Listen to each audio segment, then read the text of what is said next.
Buenas noches. Gracias por estar con nosotros en Candidatos en Arena TV Radio. Hoy día no nos acompaña José Arenas y bueno, estoy en su lugar. Espero ponerme a la altura de las entrevistas de José. Y tenemos una invitada muy especial, María Elena Mendoza. Entonces, prepárese. Pienso que va a ser una entrevista muy linda. Es una mujer muy preparada. Es de la agrupación de Keiko Fujimori. Va con el número 11 a la Cámara de Diputados.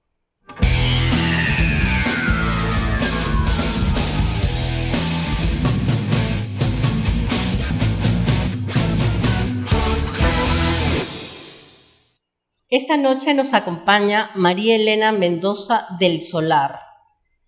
Es diputada por la agrupación de Keiko Fujimori con el número 11 al Congreso.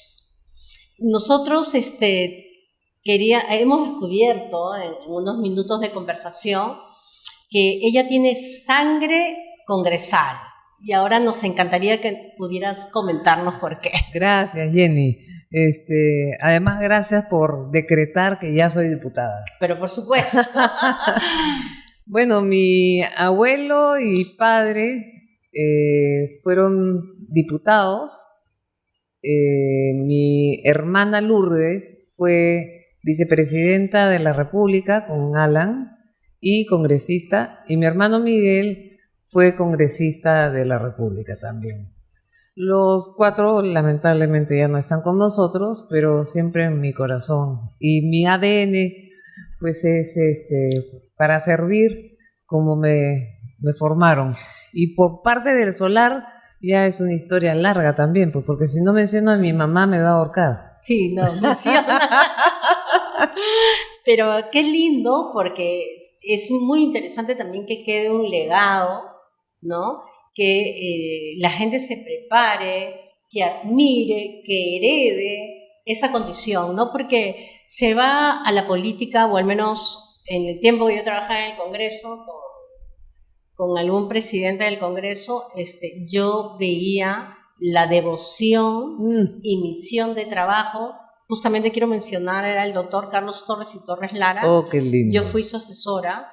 Y en realidad no habría un solo día que no admiraba cómo trabajaba y nos hacía trabajar. Sí, claro. ¿No? Entonces me saco el sombrero y yo espero pues que haya más personas que lleguen al Congreso y que tomen esto como una misión. Ojalá fuera como en otros países que no les pagan y no les dan absolutamente nada, ni siquiera una silla. Pero fueron esas épocas, ¿no? Mi papá ganaban 1.200 soles, ya no sé qué soles eran, ¿no? Porque no recuerdo. Y nosotros éramos 7 hijos. Pero mi papá tenía empresas que dejó a los hijos para que trabajaran. Entonces él se ocupó plenamente de la política y fue prefecto antes. O sea que mi papá y fundador de Acción Popular. Somos una mezcla de partidos con un solo sentido. O sea, ¿no? Que a la hora de comer en un cumpleaños jamás hubo una discusión. ¿Qué era lo más bonito? El diálogo, pues. Era un diálogo maravilloso. Aprendimos mucho mi papá y con una suerte que pocos creo que pueden tener, porque yo conocía a todos los políticos que te puedas imaginar, ¿no? Sí. A Tucán, sí. A Alan, a don Fernando, a don Fernando, a Frejolito, y yo los miraba con una devoción, decía, sí, y los debates eran tan alturados, habían debates. Eran tan enriquecedores. Yo estaba sentada ahí mirando y decía yo, a veces sí habían unas gresquitas, ¿no? Pero hasta eso era divertido, eso era parte de lo...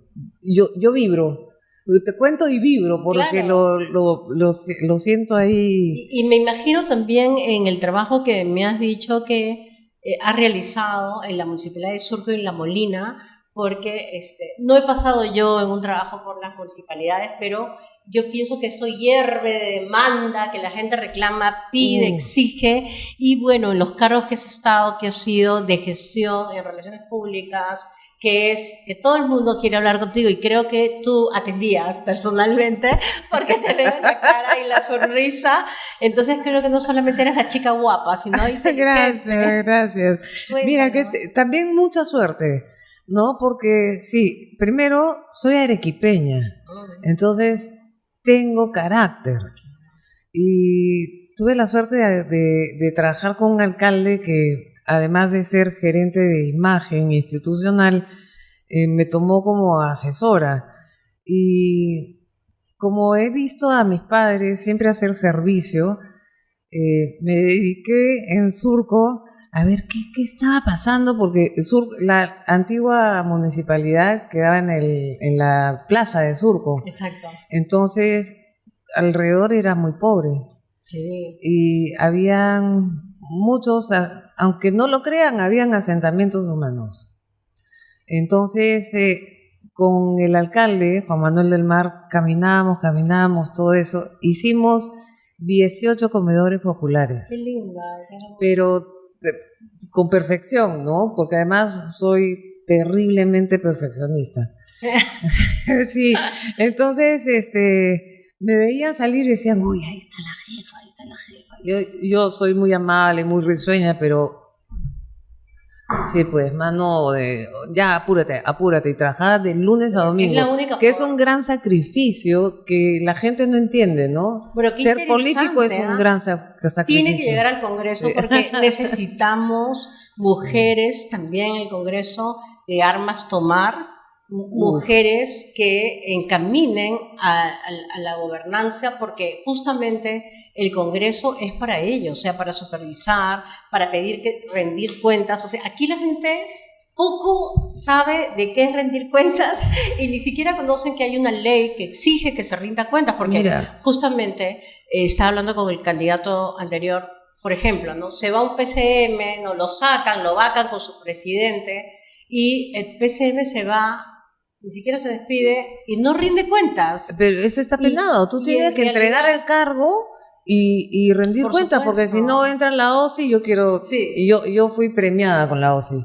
porque dijeron, ¿cómo puede ser que alguien me presente esto?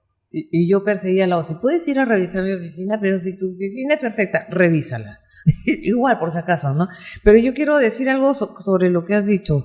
Sí, yo creo que los peruanos tenemos que leer, instruirnos sobre los candidatos que van a ir a diputados y senadores, porque yo siento que es nuestra última oportunidad, que de acá a unos 20 años vamos a ver a nuestro Perú como era antes, ¿no? Con producción, con bien para todos. Mira, nosotros tenemos cifras espeluznantes, ¿eh? Yo soy paciente oncológica y tenemos, cuando me dicen, usted va a legislar con prudencia. ¿Por qué con prudencia? Tenemos 30.000 leyes y 200.000 modificaciones. Imagínate. O sea, ¿quieren que vaya a legislar y que diga, sí, hice mi trabajo? No, señores, no. En el caso de oncológico, por ejemplo, tenemos 5 leyes. No se cumplen.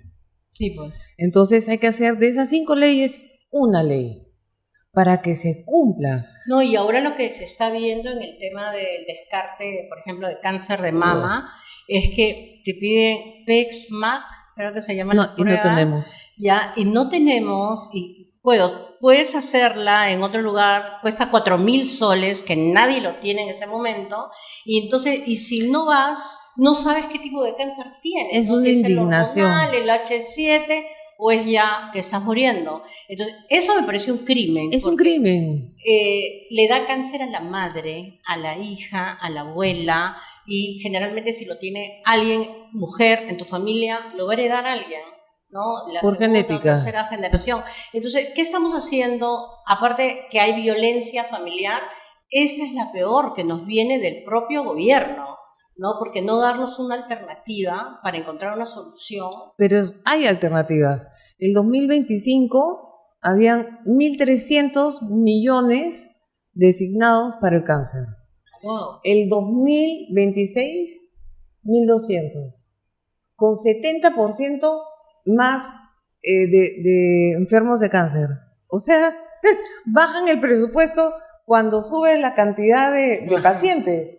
Es casi inentendible. Sí, me asusta pensar por toda los reportajes que también vemos de estafas y corrupción en los hospitales, ¿no? Que mira, sobrevaloran un sillón que puede costar 250, lo ponen a 1.000, ¿no? Unos robos de pacotilla, pero de es gente que entra a cazar rápido, porque ya se va, porque van a votar seguramente al director cuando se enteran de la estafa. No podemos seguir, y no hay rendición de cuentas, entonces lo votan como un delincuente, pero nosotros, la ciudadanía quiere la rendición de cuentas. Es que hay otro error de los que han estado gobernando. Y si yo tengo que hacer mea culpa por fuerza popular, hago mea culpa. Pero no puede ser que los actuales congresistas y los anteriores no hayan fiscalizado. Una cosa es decir, sí, fiscalicé, mandé mi oficio y pedí. No, como en los tiempos de la pandemia, no, y Vizcarra hizo lo que quiso. Ya, por supuesto. No, gracias a Vizcarra tenemos 40 candidatos hoy a presidencia, ¿no? Pero lo que te estaba diciendo es fiscalizar in situ. Vaya, señora, ensúciense los pies, para eso le pagan. Suba, a ver, ¿por qué Caliwarma ha cambiado 4 veces de nombre? Sigue teniendo el mismo presupuesto y los niños no tienen la comida. Entonces, si no comenzamos a darle alimentación a nuestros escolares, ¿qué vamos a esperar? ¿Qué futuro esperamos? Pero, mira, María, yo estuve en el PRONA como periodista trabajando, y tuve un jefe, un gestor, que dijo, cierren la caja. No te imaginas el escándalo y las puertas, cómo golpeaban los teléfonos. Y él me dijo, esa fue la primera orden, me dijo, mira, yo aquí hay caviares, me dijo, que han cumplido acá ya 60 años trabajando y no sé por qué sigue. Quiero que los llames a todos y los conozcas, porque creo que algunos han muerto, y quiero que revises su proyecto, porque dicen que han presentado proyectos, entonces nosotros le pagamos por más de 30 años a una persona con su proyecto de galletitas de sangre de gallina.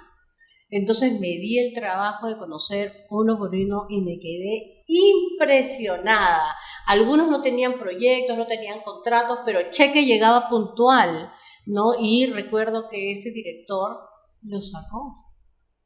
Y sacó bastante gente que venía de esto, de ONG, de ideas luminarias, de galletitas, de sangre, de cereales, y en realidad el PRONA era un botín, desde gente que le vendía cosas y también cobraba mensualmente, como también, por ejemplo, las cunas de partidos políticos, donde jamás se cambió el plan de la pobreza. Y de la anemia.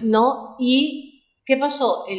A ese mismo lugar llegaba la ayuda por 60 años, cuando ya los niños no eran niños, ¿no? Y las mujeres se empoderaron, porque en ese tiempo yo recuerdo como reportera que cuando íbamos a entrevistar eran las mujeres del NAFRA, de los comedores populares, que hacían lo que querían con el país.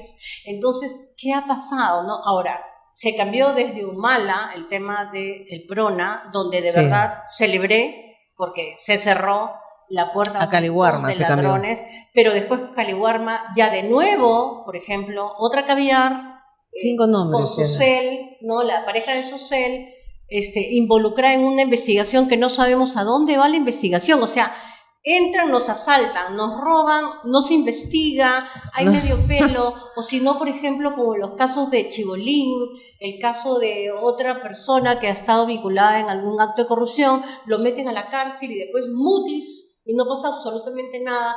¿Cómo se llevan los debidos procesos?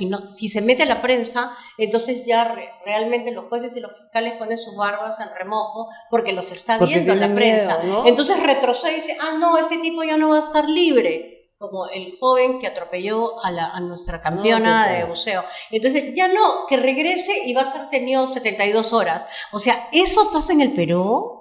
Pasa. Y el debido proceso policial, es que no hay, fiscal. No hay, como te dije al inicio, y creo que lo estábamos conversando fuera de de cámaras, nuestro país está hecho un desastre.